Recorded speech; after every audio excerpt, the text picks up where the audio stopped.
Magnesium is the fourth most abundant mineral in the human body and one of the most common nutrient deficiencies across the board. There are many forms of magnesium and a huge amount of supplements that comes in different forms and dosages. So how are we supposed to choose the best for us? In this video, I give you all the information you need so that you can make the best informed decision. My name is Claudia, I'm a 45 years old holistic nutrition coach with a master's in human nutrition and dietetics, and I help busy women in the 40s take control of their health. First thing first, let's talk about why magnesium is so vital for our body. Magnesium is a cofactor in over 300 biochemical reactions that keep our body functioning properly. It contributes to bone health, regulates muscle and nerve functions, maintain a steady heart rhythm, and even helps to balance our blood sugar levels. Without enough of it, we could face a range of health issues. Now, let's have a look at some of the most common types of magnesium and what they're good for. Magnesium glycinate, also called bisglycinate, supports sleep and brain calm. It's gentle on our stomach, is well absorbed and support blood sugar. When buying this type of magnesium, it's crucial to ensure that we are getting the chelated form, where magnesium is chemically bonded to the amino acid glycine. Unfortunately, some manufacturers blend glycine with cheaper forms like magnesium oxide to reduce costs, instead of using the more effective chelated magnesium glycinate. Magnesium oxide stimulates our digestive system, making it good for constipation, but could also upset our stomach. This type of magnesium has the lowest bioavailability and won't do a good job at increasing magnesium levels in our body.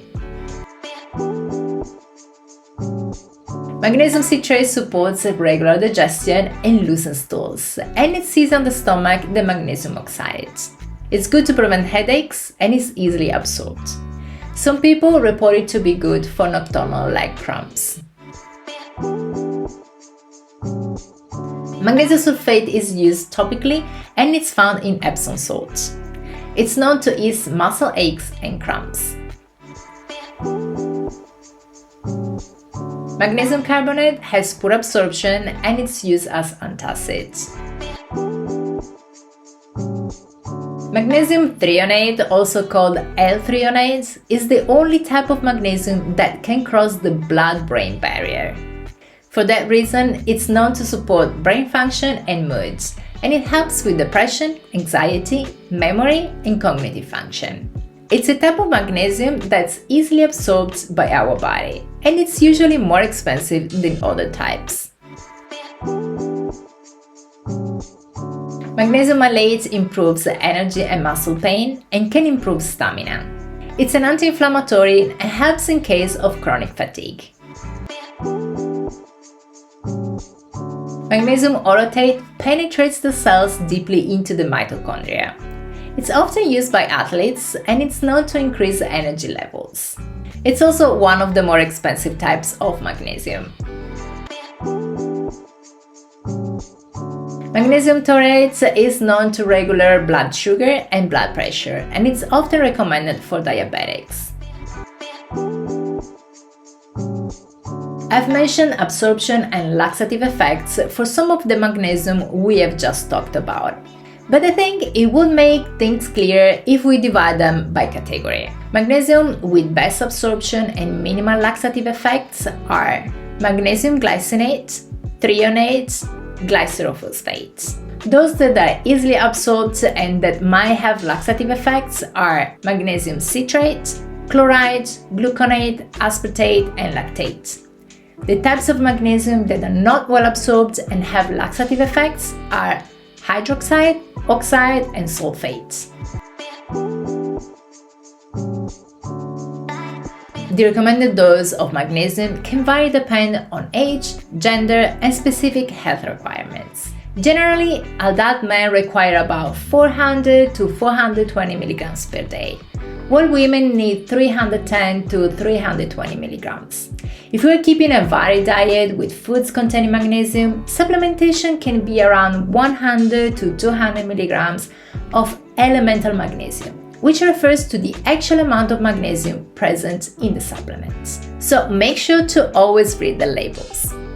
The best time to take a magnesium supplement depends on the type you're taking and the effect it has on your body. My experience with magnesium bisglycinate is that when I take it, I get super sleepy after just 1 hour. So it makes sense to take it before bed. However, I have had clients who reported having the opposite reaction and get very alert. In those cases, we switch to taking it in the middle of the afternoon.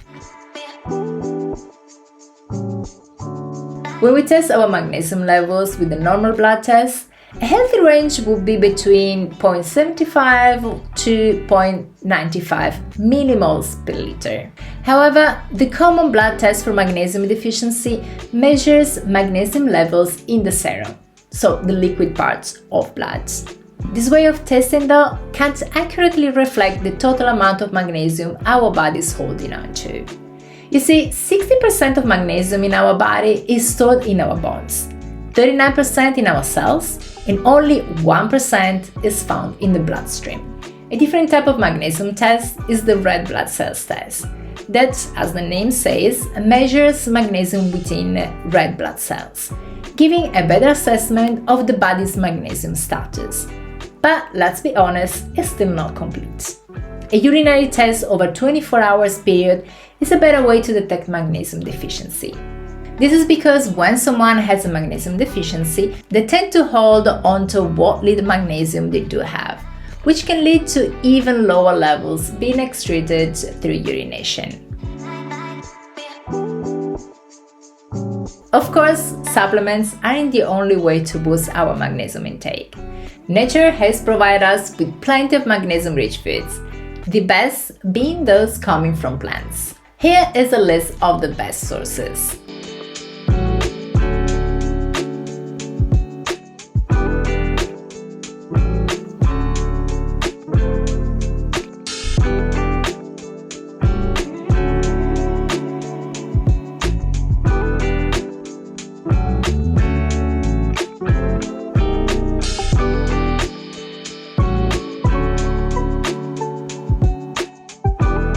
By eating a variety of these foods, we can naturally enhance our magnesium levels.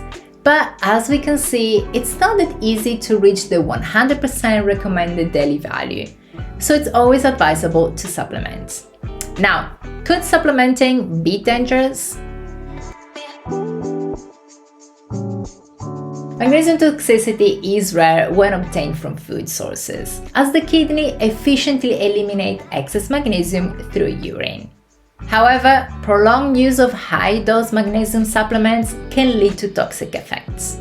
Symptoms of magnesium toxicity include various health issues like nausea, vomiting, diarrhea, excess thirst, low moods, muscle weakness, slow breathing, low blood pressure, heart attack, and even death. Individuals with kidney disease are at higher risk because the kidneys struggle to remove excess magnesium from the body effectively.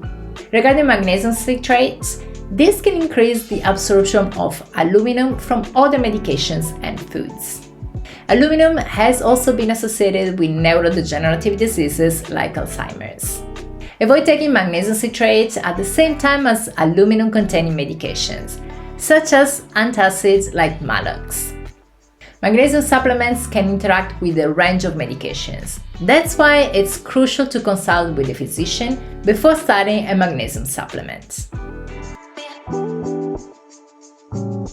My personal experience so far has been only with magnesium bisglycinate, because I wanted to improve my sleep. However, I don't have the best experience because I would wake up in the middle of the night with palpitations. The recommended dose felt like I was taking a muscle relaxant and I would wake up groggy the morning after. I decided then to try half a doses and it was working better. But since I was taking it in a powder format diluted in water, after a couple of hours my sleep would be disrupted by a trip to the toilet. So I eventually stopped taking it, also because I made some other changes that improved my sleep and I didn't feel like I needed to take it anymore. Now I'm on the lookout for a new type and I would love to know if you have any recommendation. If that's the case, Please leave a comment below. By understanding the types of magnesium and how they work, we can make informed choices for our health. But I always recommend to consult with a healthcare provider before starting any supplement regimen. Now, since we're talking about essential minerals that our body needs, how are you doing with your iron? I recommend you watch this video next to learn ways to boost iron levels. If you're new to my channel and want to take control of your health, make sure you subscribe right here to watch new videos every Wednesday. If you need personalized help to improve your health, you can work with me by using the link in the description box. Thanks so much for tuning in e ci vediamo nel prossimo video. Ciao!